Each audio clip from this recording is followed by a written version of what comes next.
Hi everyone, welcome back to the channel. In today's quick video, I'm going to show you exactly how to fix the Toloco massage gun which is not turning on or not working in 2026. So in order to fix it, the very first thing that you need to do here is to simply connect the device to the charger. You can check if there is any indicator light turned on.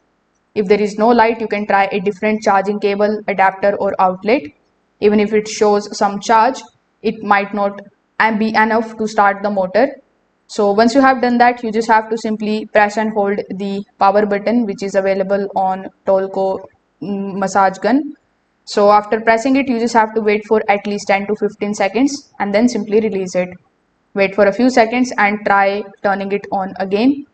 After doing so, simply remove this particular head attachment. Now, if it is too tight or if it is misaligned, the motor may not start due to safety protection. So you need to simply remove it and then you need to fit it properly.